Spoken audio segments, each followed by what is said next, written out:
Welcome back, 40 family, to Dirk part 1 is what I'm calling this. I'm actually making this knife for a friend, and I'll show you the design that I came up with. It's gonna be about around a 3-inch knife with a 3-inch handle, a little hidden tang. So I'm not quite sure on what type of guard I want to put on there. I was thinking something along the lines of that. But basically, I'm going to go ahead, I'm going to cut this out of the piece of paper, transfer that to over here, cut that out, so that way I have a template. So let's get that cut out and then we'll go from there.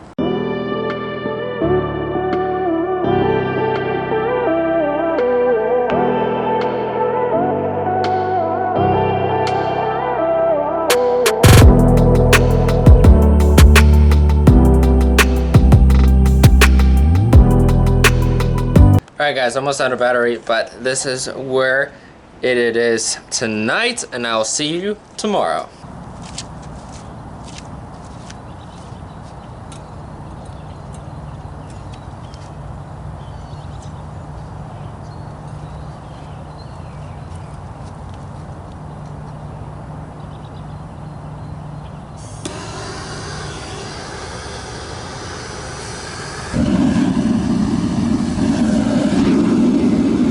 Welcome back, Back40 family. Sorry I have you at this angle. It's just that everywhere I was trying to get the angle from the sun and stuff like that, none of it was working. So, not only are we doing the Dirk today, but I have to forge out this hidden tang.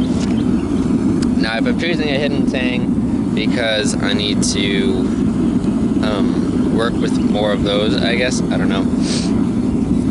But this I am doing for a friend. I'm trading a leather sheath for this. It's basically a 6-inch bowie trailing point, something like that. So we got 2 knives to do today. I'm forging them out and gonna hopefully rough grind them in. Oh, time check for you guys is 8:01. So I got up at about 6:30, 6:35ish, something like that. Start early, stuff like that. So let's get hammering. Okay, and I'm not hammering yet. I want to see if I can capture this. See that heat wave going all the way up past the cross. Now that is pretty cool. Alrighty guys, little tip of the day. Condense it before you cut it off, and then you have a little bit more mass to play around with. Let me know if y'all try that or if it helps. Alright, I'm going to cut it off from about that point right there. That should have plenty of material to make the Dirk.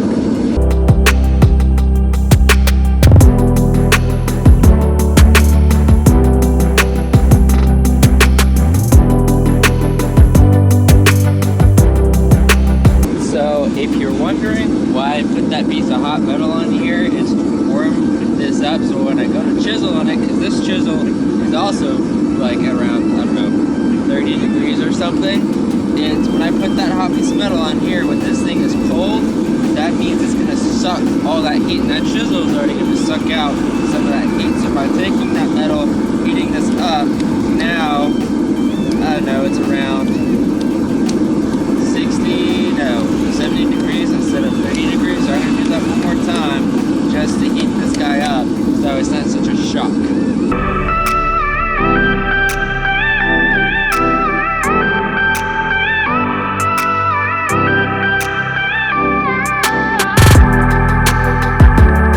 Alright, sorry I'm in shadow. A little bit change of plans on this one. I just talked to my friend because I forgot to ask her if she wants a full tang, which is you can see the metal between the 2 handle scales. And she does, which is going to make it fun doing this guard on here. So I'm just going to do the full tang, and if we need to cut back and do this, I can do that because I'll have enough material to cut that. I think you get what I'm saying. But we'll see if we have enough material to do that, because this is bent, not been curved, I should say. It's a curved handle. So if we do the full tang, we might have to change the guard, but I'm just going to go ahead and do the full tang, we need to change the guard, we can change the guard, or if we need to switch it to a hidden tick, we can do that. Right now, sorry if you're a little off-centered, this ground is pretty bad. Right now, cutting off a little bit more material than I need for the Dirk, probably, but I want to be on the safe side of things. So I'm going to go ahead and finish cutting that off.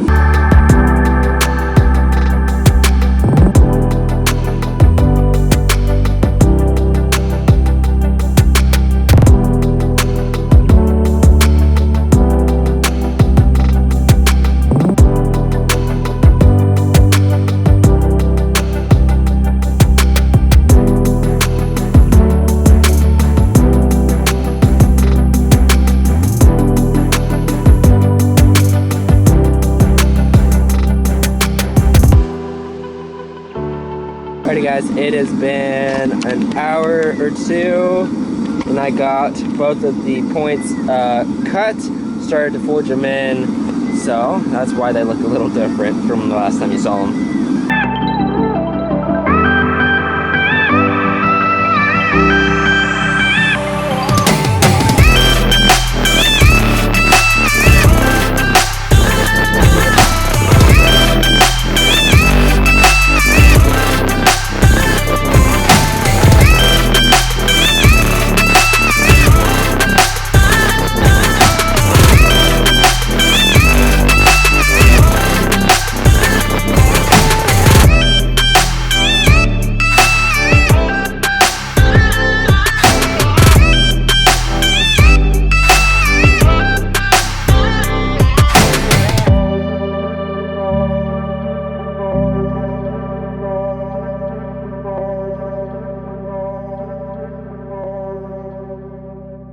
Alright, this is where I'm leaving this guy. It's not forged to finish as I would like. It's not exactly square, but I want to have enough time to grind it because I have to leave at 3:55 like I walk out the door.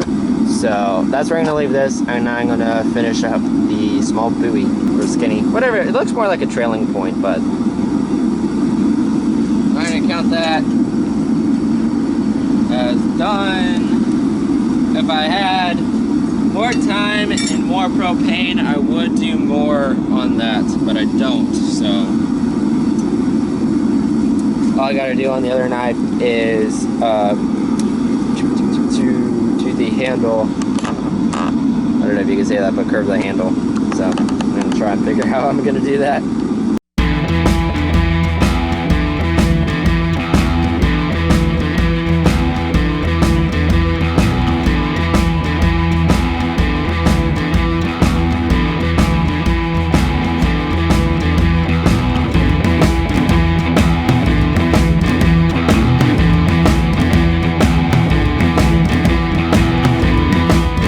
So this is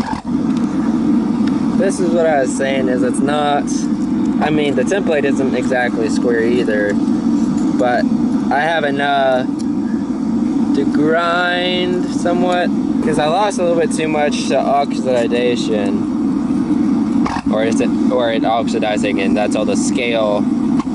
I don't know, it's satisfying to see like all the scale after you forge,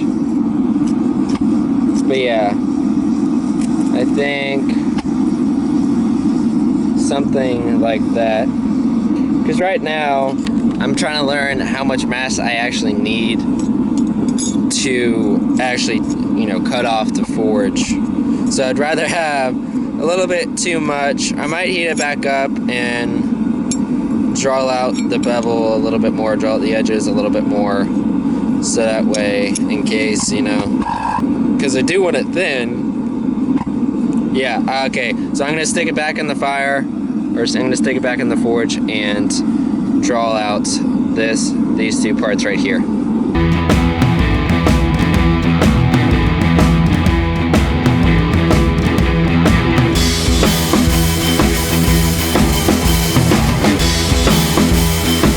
Alright, this is what I'm going to leave them like. Gives me some room to grind them, stuff like that. I'm gonna do 1 or 2 normalizing cycles just in case there's, you know, micro fractures and stuff's misaligned, stuff like that. So I'm gonna go ahead and do that. Not gonna film that, and I'll see you in the shop. Alright Alrighty guys, we are in the shop. It's like 20-30 minutes later. No, not 20 minutes, probably 15 minutes later. I took a little bit of a break, had a snack, had a meat stick. It was delicious. Where I put the bloody knives? Oh, there I put them. Alright, ugly number one. I was having a problem getting this shoulder done and everything like that, so this is what she is. It's gonna be a very thin blade. So here, let me get it in the camera. Having difficulty with doing camera angles lately. So there's that. This I think went out to like a 4.5 to 4.5, and the original design is 3, so I'm gonna cut it back a little bit. And then here is this guy. I'm gonna grind in the clip, but first I'm gonna smooth out the edges. It's gonna be a 4-inch handle of like a 1-inch ricasso. If you don't know what a ricasso is, it is this little piece right there. Pretty sure that's ricasso. If I got that wrong, comment down below, because I'm pretty sure if I get something wrong, y'all will correct me. And if I do get something wrong, you will not offend me. If I said something wrong, just comment down below at what time I said it, stuff like that. But anyways, we're gonna go ahead, we're gonna clean these guys up. It's gonna be interesting because currently the only functioning end grinder disc I got is this, and I'm pretty much out of everything else, so I need to go do some errands at some point this week. And yeah, let's get to grinding and getting disgusting.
Alrighty guys, this is where the little Dirk is at.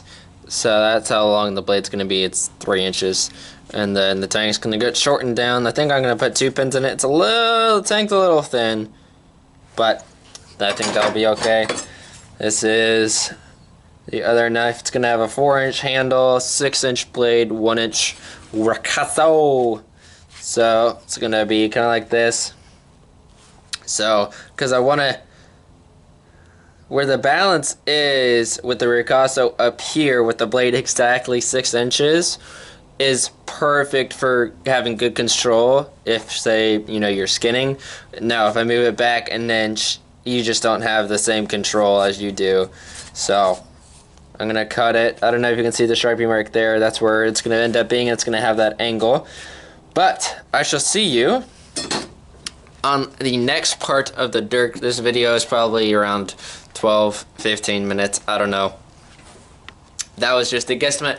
But anyways, guys, Jesus loves you. I love you. And y'all, please have a fantastic day.